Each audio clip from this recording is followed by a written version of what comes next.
specialising in digestive disorders. She has a specialty clinic located in the Melbourne, New South Wales region, and also hosts the Cybo Doctor podcast for practitioners. Today's talk will be presented on the Rainforest located in your gut, which is the microbiome. So without further ado, Dr. Nirala Jacobi.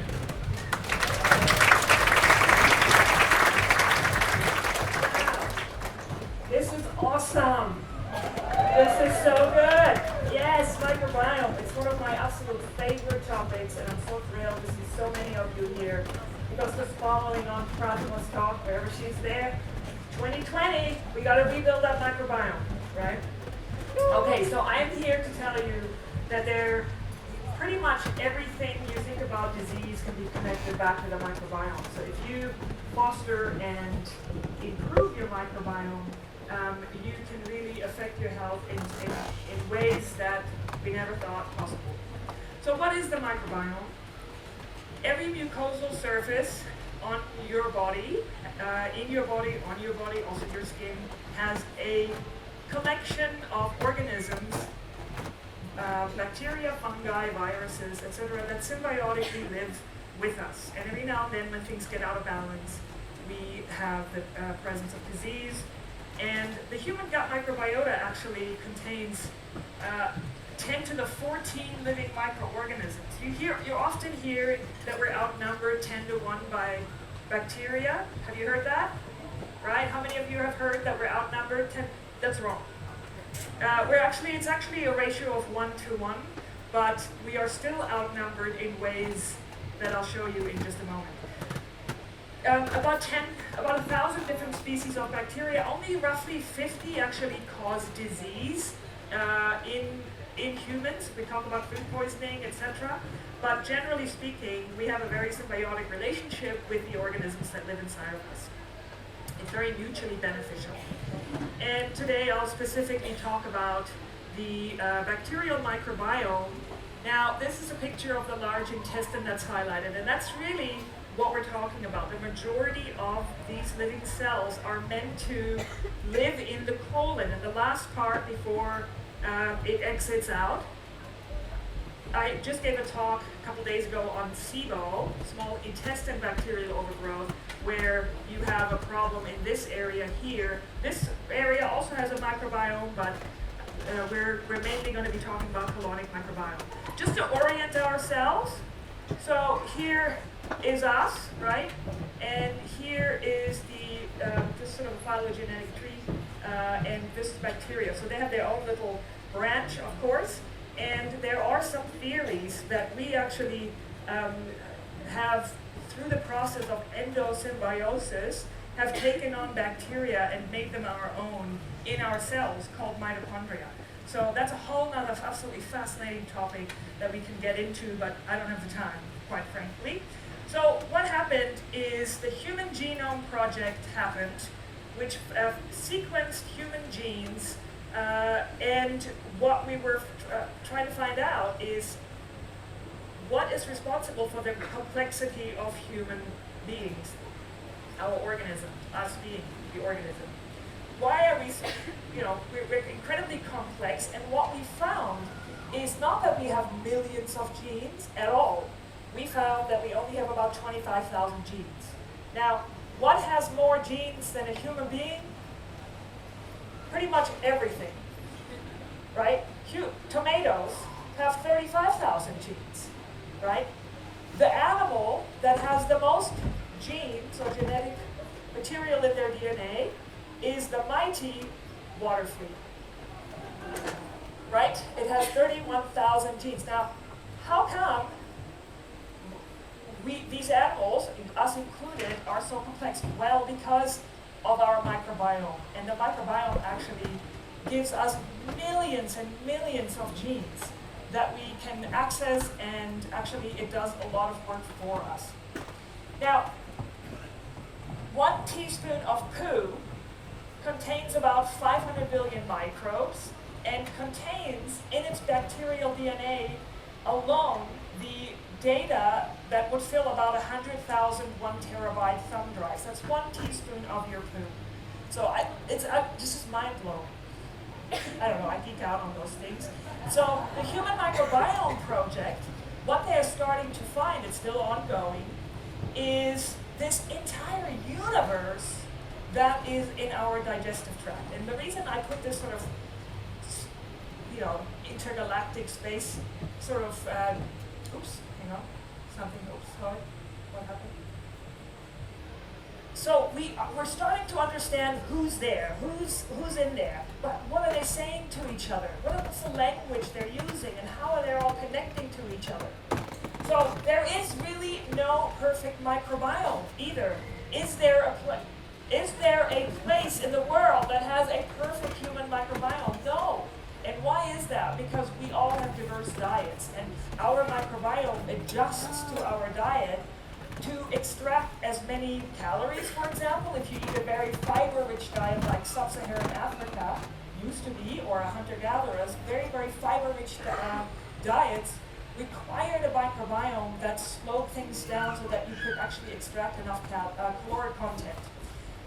In other parts of the world, it's camel blood and camel milk, right? So you have to adapt your microbiome to suit your diet. Now, of course, when your ancient microbiome meets the standard Australian diet or standard American diet, the SAD diet, bad things happen.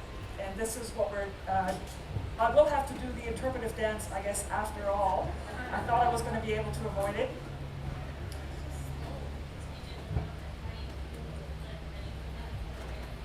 Yeah.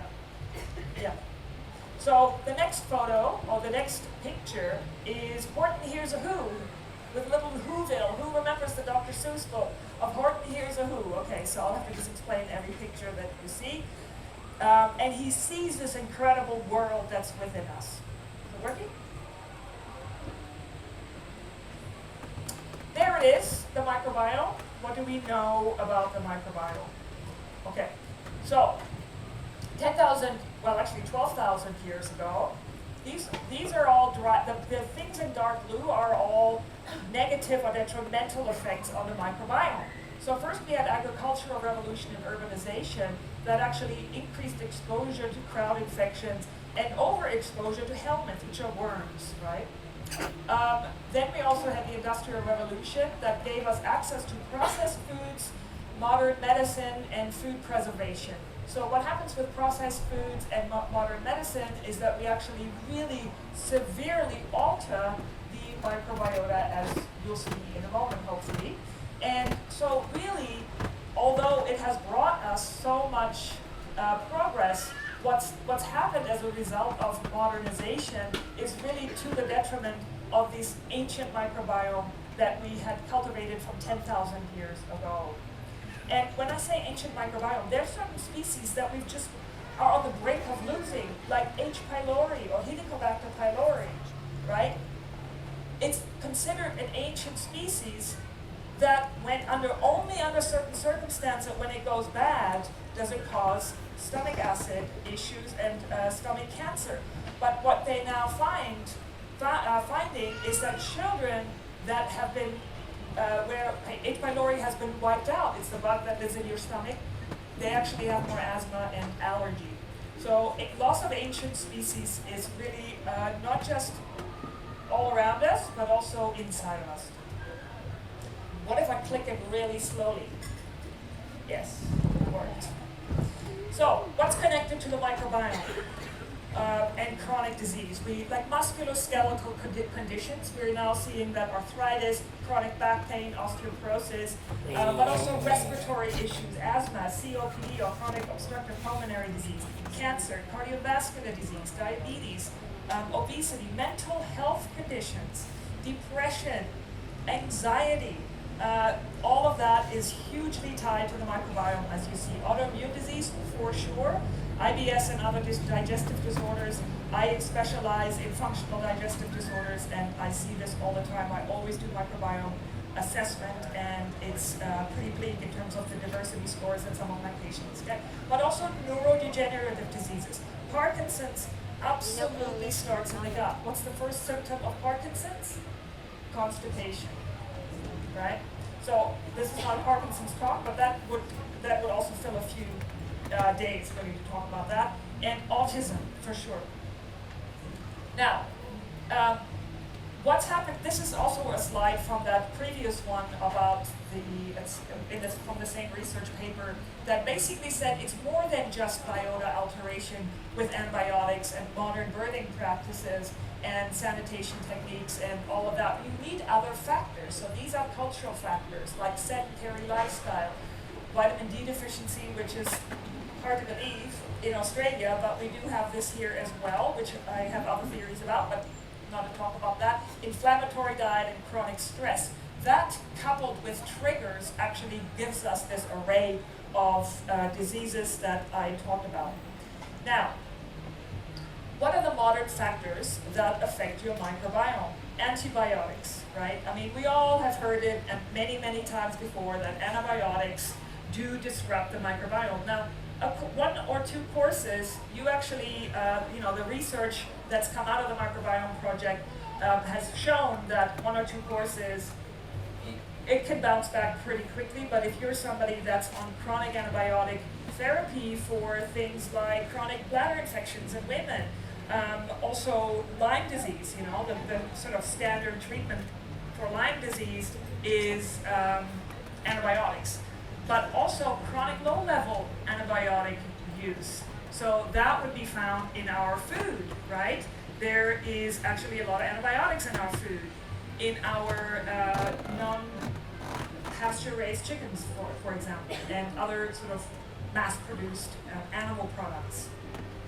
Oral hormones, the contraceptive pill can also basically affect your microbiome. Then we have acid blockers and acid suppressants, like proton pump inhibitors and non-steroidal anti-inflammatories. If you're somebody that takes a lot of Panadol and I always have to do the Australian version of the American brands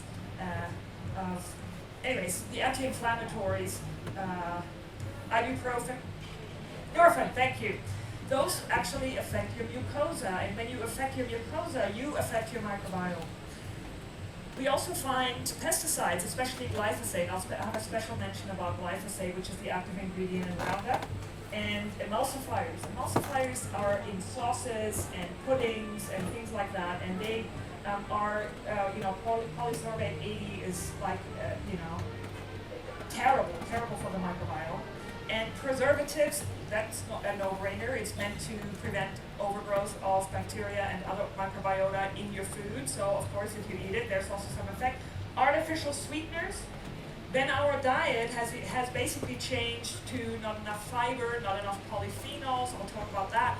And there's too much sugar, fat, alcohol, processed food, genetically modified organisms. All of that affects our microbiome. And then too much stress. Too much stress for sure affects your microbiota because of I'll talk about that in a moment. And then cesarean birth. What does it do for us? Why are we rabbiting on about the microbiome? It is actually essential for maturing our immune system when we're infants. Also important for gut motility, so that things move slowly and evenly through our digestive tract. If I were to rip out your gut and spread it out, it would be the surface area of a tennis court. So it's a huge surface area that has so many different functions. It is the place in your body where non-self is turned into self. I find that a miracle. It helps absorb vitamins like vitamin B's and K, also weight management. There's a lot of studies that I'll get to in a moment. It activates polyphenols. What are polyphenols? Those are the things, the blue on the blueberry, the red in the wine, the green in the green tea. We'll talk about that. It actually manages inflammation. It produces neurotransmitters. It produces them. Blood glucose controls inflammation. It gives us about 20% of your daily energy comes from your microbiome every day, depending on how much fiber is in your diet. And also the production of short-chain fatty acids, which are a bacterial byproduct that we rely upon for different functions, as you'll see now. So these are the main short-chain fatty acids. They're called butyrate, propionate, and acetate.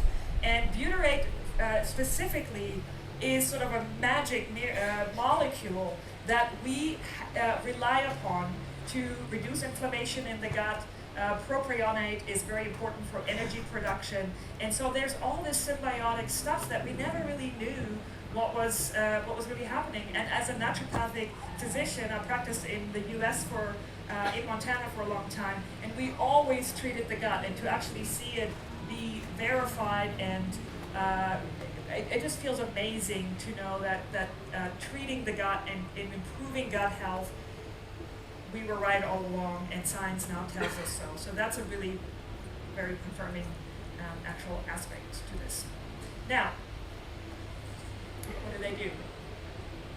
Yes, so so they basically lower the pH of the digestive tract. Why is that important? Well, E. coli, blastocystis, they all love an alkaline environment in certain aspects. So that the pH levels are really important. Regulates healthy function in the colon cells, motility, as I've already said. So it does all these things. Now this is a study, it's a famous study, it's called Burkina Faso study. It's from 2010, so about 10 years old. What they found, they took these 15, so it's a small study, but this has been replicated many times. This has had a nice graphic in it. But basically they took 15 children from Florence, Italy, and they fed them, they just fed them their normal diet, I guess. They didn't do anything special. They just gave them the Western diet, high in animal protein, sugar, starch, and fat, and low in fiber, about 5.6 to 8.4 grams a day, which is actually kind of high when you compare that to American children. And they were breastfed up to age 1, which is fairly standard. Compare that to 14 children from rural Africa that had a diet of locally grown cereals like sorghum and millet and black-eyed peas and vegetables, and occasionally they had turbites and a bit of chicken, and fiber content about 10 to 14 grams per day. And these children were breastfed for a year longer. And what they found is this. Look at the comparison of total short-chain fatty acids. So the dark column is Burkina Faso children and the European children. So all across the board, you have this absolute decimation of short-chain fatty acid production by these westernized microbiomes. And then you see this incredible rise of E. coli, Salmonella, Shigella, and Klebsiella. Klebsiella very much linked to certain autoimmune diseases as well. So you can really, it's like a no-brainer for me to think, okay, well, these two things really clearly are connected, that we see this incredible rise also in children, atopic disease, which is allergies and asthma, and also pretty severe autoimmune diseases, and autism, of course. So we have to talk a little bit about early life. So this is a graph of window of susceptibility and opportunity. I would argue that preconception there also is a window of opportunity to affect the microbiome of the offspring. But here it really is children of gestation all the way until about 5 years old or so, 6 years maybe. And what we find is there are, you have health here, microbial and immune homeostasis, but the early perturbers of microbial homeostasis is the use of intrapartum antibiotics, neonatal antibiotics, cesarean delivery, and formula feeding. These are all deviations, and there is a return to it, but also we see this incredible rise here to these atopic diseases later on. So definitely early on is the way to influence the development of the immune system in the infant. So this is what it looks like when you nerd out on science like I do. Like I just would like to frame this picture and put it in my office because I love it. So, or graph, because it explains, I'm not going to go through all of it because it just is too boring for people that don't enjoy that type of graph. But basically this is your immune system. Well, I should say this is the one cell lining that lines your entire, well, and everything from the first part of your small intestine called the duodenum all the way down to your anus, right, is a one cell layer of your skin cells basically that are very specialized. And right underneath that, so up here would be food comes past here, and here are some microbes, and here are some things that interact with your immune system. And basically this is one of the most important things that happens, is that about 99.9% of this immune system, the function of that is to tell your body, chill, this is fine, this is food, do not react, right? There's nothing going on here, it's just food, no problem. You have actually little sampler cells called dendritic cells that sample the microbiome. And so when we start seeing food allergies and food reactions, that's because there is this breakdown of this communication between the microbiome up here and your immune system. So this picture here is a picture of, these are identical sort of mice. They're bred germ-free mice. They can do this now in the lab. They can breed these mice that don't have a microbiome. And then they can do fecal transplants from people into the mouse and see what happens. And what they found is that when fecal material from an overweight person is transplanted into a germ-free mouse, with an identical diet, they will just gain weight, right? They'll just gain weight. And the reverse is also possible. So that's kind of how far it's gotten. And now, moving on to inflammation. I have a lot of topics, so hopefully I'm not going too fast. Let's see, what time is it? No, I'm doing fine. So what happens? The standard Australian diet or standard American diet promotes the growth of bacteria that are called symbionts. And symbionts in small amounts are fine in your microbiome, but they can turn into what's called pathobionts when the conditions are right. And then they overgrow, and because they are gram-negative, which is a microbiology term in terms of how to stain those bacteria, but in their cell wall of these particular bacteria, it has a molecule called LPS, or lipopolysaccharide. What does that do? It's one of the most potent inflammagens that you can imagine. So if you have a situation where you have an overgrowth of these bacteria and you're starting to get really depressed and you're kind of achy every morning, this could be directly linked to this overgrowth of these organisms. It's now thought that chronic low-grade inflammation is really the underlying cause to most disease that we know. And people that have a healthy gut microbiome, only very small amounts of LPS is found in the blood. So meaning that people that have a disrupted microbiome, you're just basically absorbing this inflammatory stuff and you're just promoting more and more inflammation. So if you're somebody, like I said, who's feeling achy, the last thing you want to do is just take 2 Panadols every morning, right? So you want to start thinking about what are these inflammatory foods and things that we'll get to in a moment.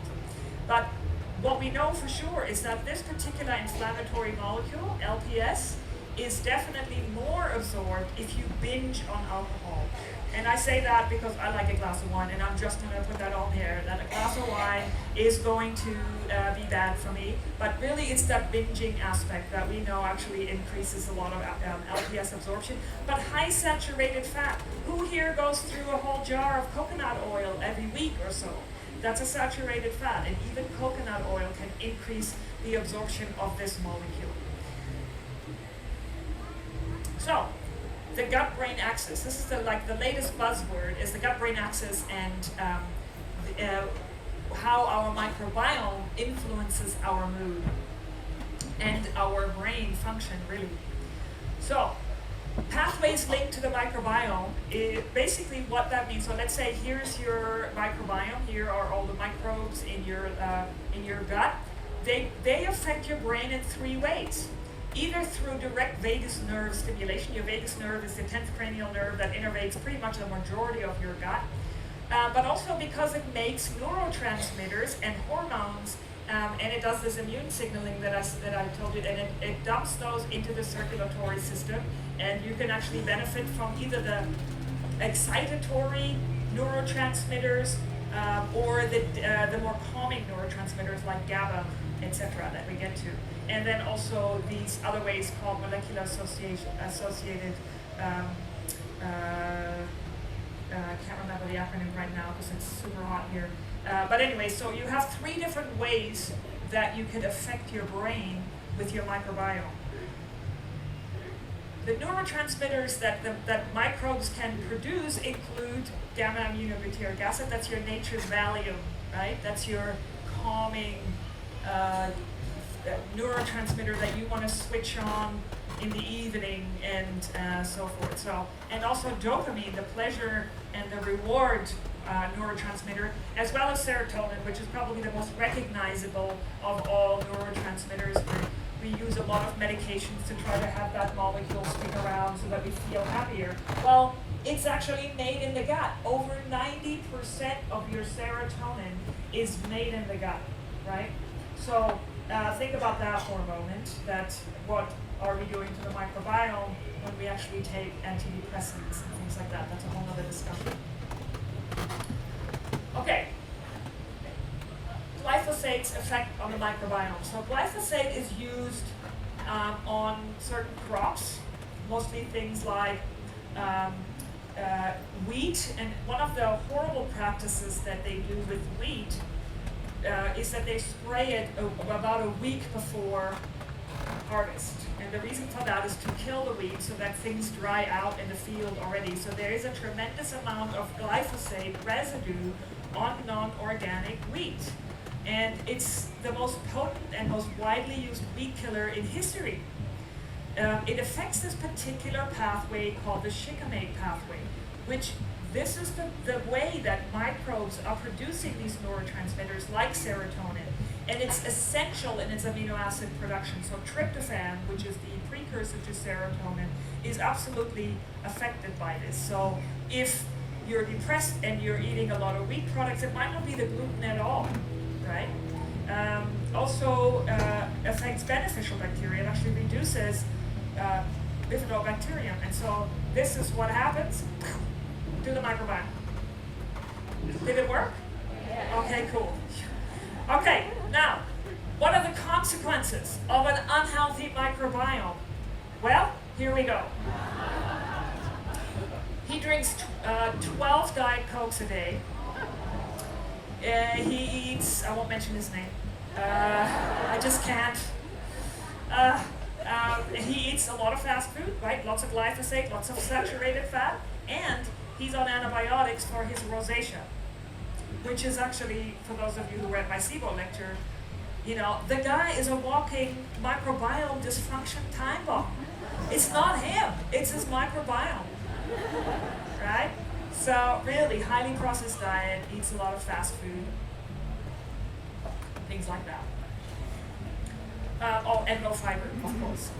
So, how can you find out if your microbiome needs a little tune-up? So, we usually do stool samples that look a little different than that, right? But basically, it used to be that you could just do this for $80 through Ubiome, which is an American lab where you could just send in your poo, and they did an excellent job of mapping your microbiome, and then they were shut down by the FBI. Sad truth. But these labs are starting to crop up everywhere. You have to be a discerning consumer and health consumer, because not all labs are the same. And I can't really go through them all right now, but it's best to work with somebody that really knows what they're doing, with properly also interpreting. And so what are we, hang on. So we've got versus, so the old ways used to be that we had to culture stuff out. Well, you only get what you can culture out, which is the vast minority of your microbiome. So with the advent of getting this new genomic testing of the microbiome called 16S ribosomal bacterial DNA, all of a sudden this entire universe has opened up to us, and we found out about species that we never heard about, like Fecal Bacterium plasmidii, which I can say very easily because I've said it a million times, and you will find out what it does in a moment. So really the technology has allowed us to start to see who's there. We don't know yet what they're saying. We're starting to gather information about who produces the most butyrate, for example, and it happens to be Fecal plasmidii, who is a star of the microbiome, and I'll tell you how to increase that in a moment. So this is what we usually get back from a lab. I use a particular lab. that gives me the different phyla. So a phyla is kind of like a group of similar bacteria. So we got the Bacteroidetes that are also very important. They're up here. This is just a sample. Firmicutes are here, and that includes your lactobacillus, and here's our new friend, Fecalibacterium cosmitzii, and the higher the better really of that one, because it makes so much butyrate, and the more butyrate, it's even thought to increase brain-derived neurotrophic factors, so decreasing brain inflammation. As well as actinobacteria, which includes here's your bifidobacterium, right? And then proteobacteria is down here, and that includes exotic members like Oxalobacter formigenes, which breaks down your oxalates, which are the little spicules and really oloraphic greenery like radish leaves. Now, why somebody would eat radish leaves, I don't know, but it's very high. Rhubarb and things like that are very high in oxalates. And if you're missing that species because of too much antibiotics, you might actually also get kidney stones because of oxalates being very much associated with kidney stones. Or you have a burning bladder, or you have aching joints, very much associated with low numbers or absent numbers of Oxalobacter. Won't go into that. Let's see what's going on. That's all right. So there we have also the Sulfur Vibrio, a very fancy organism that produces a lot of hydrogen sulfide. And in small amounts, hydrogen sulfide is a friend, but in high amounts, it causes a lot of problems and inflammation and severe reactions to alcohol and things like that. So we're starting to put the pieces together. There is another one that's worthy of a mention, that's Fusobacterium, and high amounts of that have been linked to colon cancer and ulcerative colitis and inflammatory bowel disease range. And then down here, that's for some reason, like we're on a boat here, but Akkermansia we'll talk about a little bit more because that's also a wonderful, wonderful microbe. So famous Firmicutes. So that's one group of bacteria that particularly are great at making short-chain fatty acids. And here we go. Here's Fecalibacterium, the most abundant bacteria really. And we never knew it was there. We had no idea, right? Because we could only culture, but this is an anaerobe. It would just die on a culture plate. So it reduces inflammation, it reduces also obesity, and it gives you a better mood, and it's considered to be a real key indicator, kind of like the wolves of Yellowstone, I presume, of a really healthy ecosystem. So it's fun to know what your Fecalibacterium levels are, or if you need to work on that. And that's been the real, I think, most gratifying aspect as a practitioner, because it's so empowering to give a patient ways to improve their own little universe, because my microbiome is really different from yours, and this is something that it's kind of like a pet project for 2020. So the benefits of butyrate: blood sugar control, I already told you about. Brain health, it protects against neural cell death, reduces this LPS-induced neural inflammation, and it upregulates this brain-derived neurotrophic factor. So important for people with chronic depression, with chronic neurodegenerative diseases. And it upregulates mitochondrial function. So, very, very important. The other one that we want is called Akkermansia mucinophilia. And that's a much lesser amount of only about 1 to 3% of the microbiome. But this little beauty lives in the mucosa of your gut, and there it does a lot of good functions. And low levels of Akkermansia are associated also with a diet high in saturated fats. So, now we get to the fun bit. And you know what's really actually, I was supposed to open as to what was that whole analogy with the rainforest. Now I was talking about the universe, but there is actually a reason why I think about that. So, when you look at a rainforest, you have the mycelia and the fungi and all of the things at the bottom of the rainforest floor. And as you go up, you have other symbiotic species, and you get into the canopy. You got birds eating those berries, and then they poop them over here, and then it grows back up. There's this incredible system of interconnectedness, and that's the image I try to portray. How do we do this? We avoid microbiome disruptor. You've just learned about a few of them.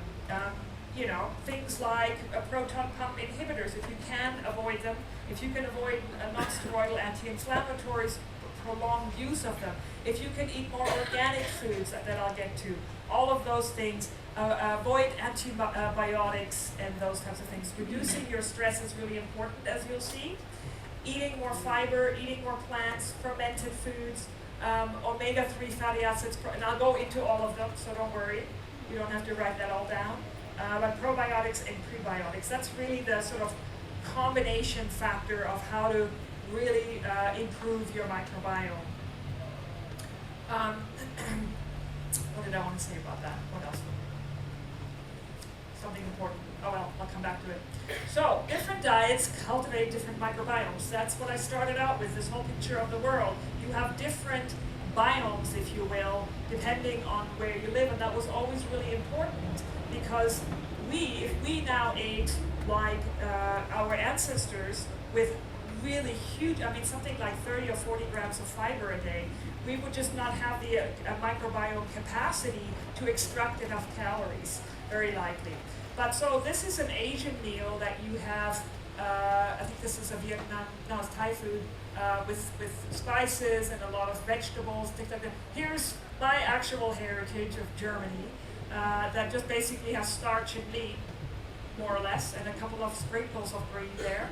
And then you have, this is, I don't think anyone here eats like this, but we have variations, right? We kind of go off for Chrissy, or we go, all of a sudden a packet of Tim Tams doesn't sound so bad. Things like that. We kind of compromise a little bit. So maybe not all the way like this, and so we dismiss it, that's not us. We're probably more like this. No, well, just maybe think about it. So, feeding your microbiome, let's see, yep. So, let's talk about that for a sec. So basically food goes in here. This is just a fun little GIF that shows you how poo is made in a GIF, right? So boom, there it is. But here is where the magic happens. Okay, fiber. Well, first of all, let's talk about organic versus non-organic. Really, we shouldn't even belabor this point anymore. We all know that intuitively, really, organic is the way to go. But I know that we all make little compromises, and so I'll show you right in a moment what not to compromise on. But really, we're talking about nutrient content. Definitely, that's now been scientifically validated that organic food just has way more nutrient content. And I don't know if this happens to you, but this happens to me every time I go to the Mullen Farmers Market. Something happens that I can't explain. It's like when I see the vegetables that are really super fresh, I just sort of get all jittery and excited, right? Unconsciously, I just love, and I think it's the messages from my microbiome is the point to that. So I mentioned glyphosate being sort of like a little mini nuclear bomb, so you really want to be aware of that. So the crops that are most sprayed are really wheat, there's also lentils, and pulses and things like that are often done. So all animal products and oils should be organic. If you can't go organic elsewhere, those are the most important foods to really buy organic. For fruit and vegetables, you want to consider what I call the Clean 15, and this is a wonderful, wonderful website called the EWGs. This is actually from last year's 2018, but they put this out every year, so here's the reference down here, ewg.org, called the Environmental Working Group, and it's like a consumer research group that researches the effects of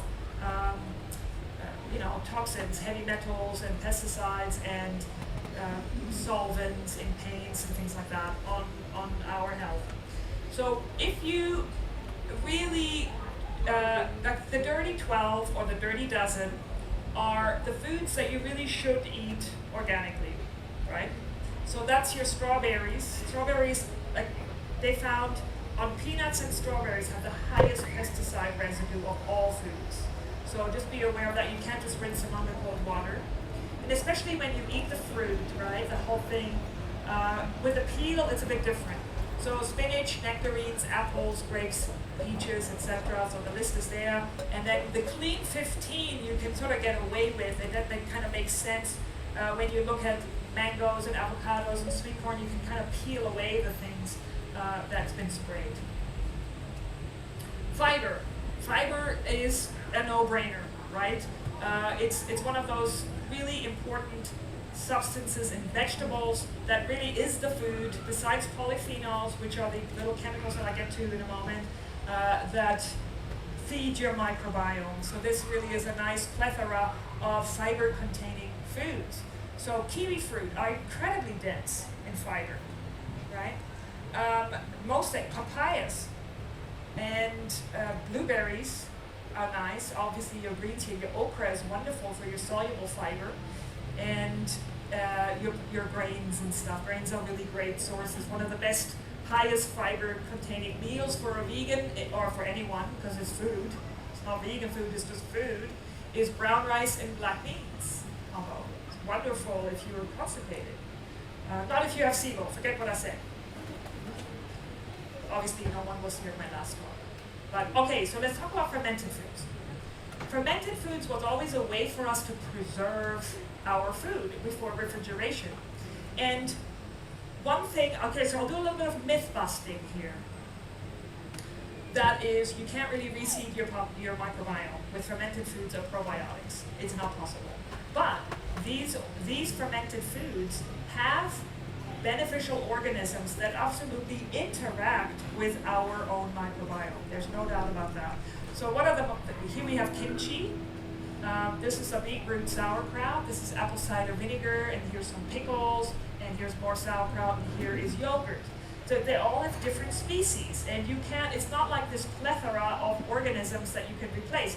The longer you have a ferment going, the more you just basically end up with species like Lactobacillus plantarum, which is a wonderful probiotic, but it's only one strain, right? So most of the sauerkrauts and fermented veggies have very limited species. But it's great. I'm not saying it's not a good thing to eat if you can tolerate that.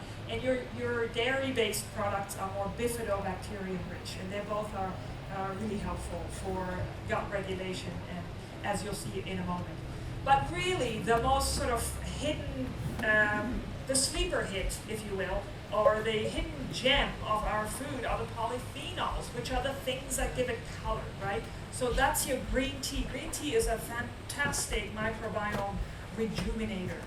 It is very well researched. It reduces your LPS producing bacteria. It really helps your microbiome out. Then you have also your chocolate. You got some goodies here. Chocolate, you got pomegranate and your berries. All the purple things, your purple carrot, your red rice, your purple rice, the wild rice, those kinds of things contain polyphenols that not only are helpful for your microbiome, but also helpful for a lot of other functions in your body, because they're very antioxidant rich, and your body actually has a communication with polyphenols.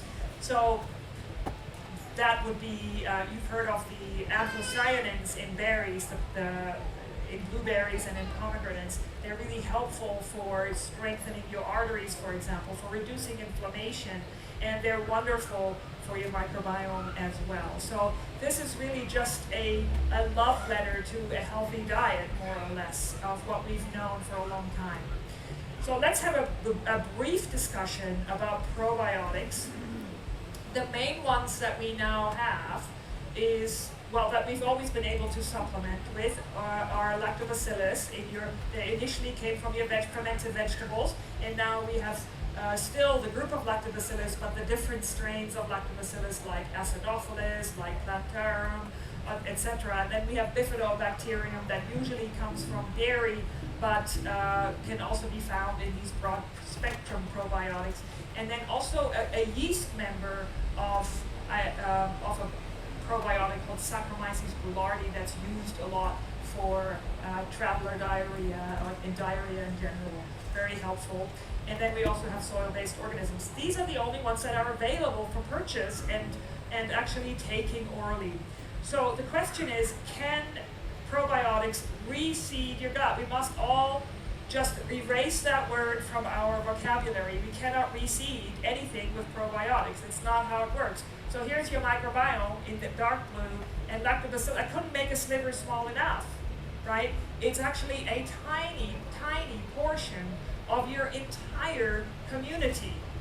But lactobacillus lactobacillus and bifidobacterium are really important for a number of functions. So what are they not? They're not the majority of the microbiome. They're a tiny sliver. They're sort of the fairy dusting on your microbiome. And they are not replaceable by taking, your microbiome is not replaceable by taking oral probiotics. However, they are what we call metabolic response modifiers. They have this magic ability, especially certain key species, like I keep mentioning Lactobacillus plantarum. If I'm very specific, it's 299V, that particular strain, very well studied. But then we also have Lactobacillus rhamnosus, etc. So we have different species that have had a lot of research, and they are incredible with how we even stumbled across it. Like, how did humans learn to ferment things, and then they happen to culture the exact species that we need? It probably was a co-evolutionary thing. So they shift towards a protective microbiome. So they have an ability to actually increase your own native species, which is really important. They exert a beneficial effect on other species, and it's basically a super rapidly evolving field of research. One thing I do not advocate necessarily is just willy-nilly taking a probiotic for the sake of taking a probiotic, because I'm somebody who is very specific with what probiotics I give, and I do it specifically for what it was researched to do.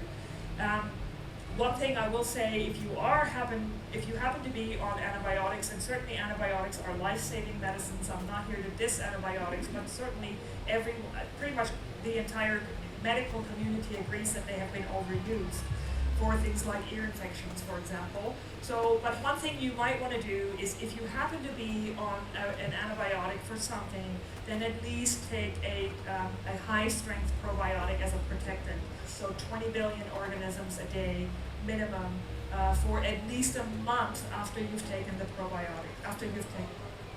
Yes, also, like, that's a common question. Yes, some of it will die, but some of it will get through. Yeah. And with food. Always with food. Sorry?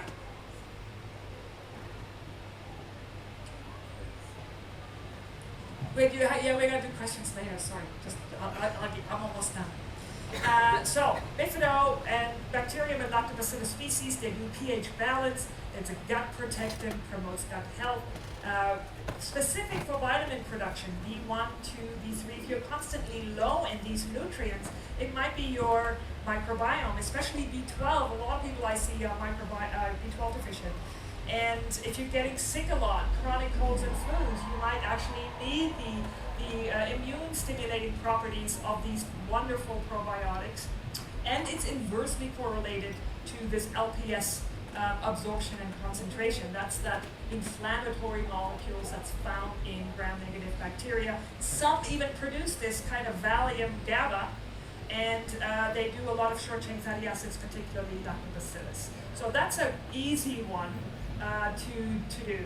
Now let's talk about prebiotics. Prebiotics are actually, I'm a huge fan of using prebiotics as a therapeutic addition to smoothies and things like that.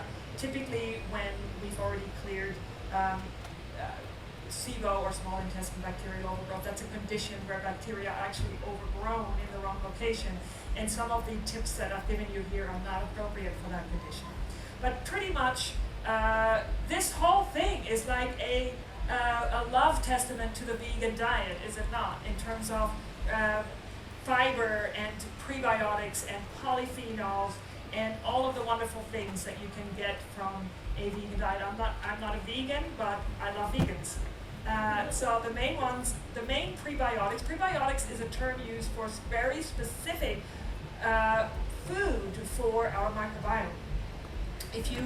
Even if you don't necessarily eat a very high fiber diet, you can supplement with some of these, and it goes a long way. And I have seen people's diversity, like one of the things you get in a school sample when you get the report back is the diversity score. And the diversity score is like, I always tell my patients, well, you have like a white supremacist neighborhood in your gut. It's so non-diverse, right? So everything is about diversity. So nature loves diversity, and when you start feeding these very specific prebiotics, you increase your diversity. So the main ones are partially hydrolyzed margum. That's really easy to get. Galacto-oligosaccharides, they actually are a huge boost to bifidobacterium, your own native species. So not a probiotic you take and poop out and can't reseed anyways, but you want to feed your own native species. It's the name of the game. Acacia gum and inulin, these are all products that you can actually buy, but also polyphenols, as you've seen with the vegetables that I showed. The future is here. Where are we going with microbiome? FMT. Who here has heard of fecal microbiota transplant? That's like half the room. So that's basically where you take poop from a healthy microbiome donor and implant it in somebody who is ill with chronic diarrhea from a horrible organism called Clostridia difficile. It's one of those really debilitating organisms that causes a lot of diarrhea in hospitals and in aged care facilities, etc. Very difficult to treat, and fecal microbiota has a 98% success rate in clearing that. So that's how it came about, and now the research is going into fields of autism, depression, weight management, and soon we won't have to implant the fecal, like people do it at home. They take poo from their husband, put it in a blender, add some water, through a cheesecloth, and up the bum through a turkey baster, right? So that is happening.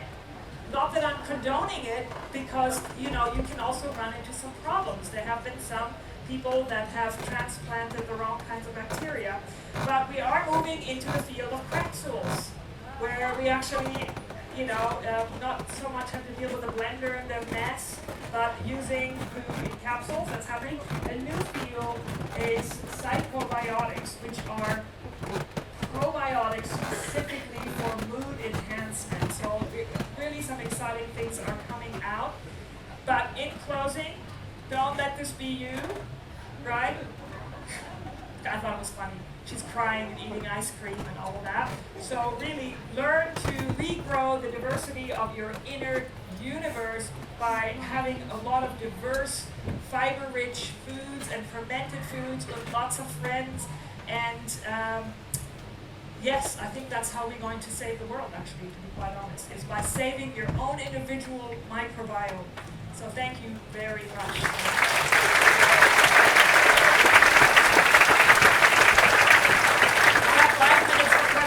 Yes, so there was a question. Oh, she left. No, that's you. You had a question. Is there a microphone?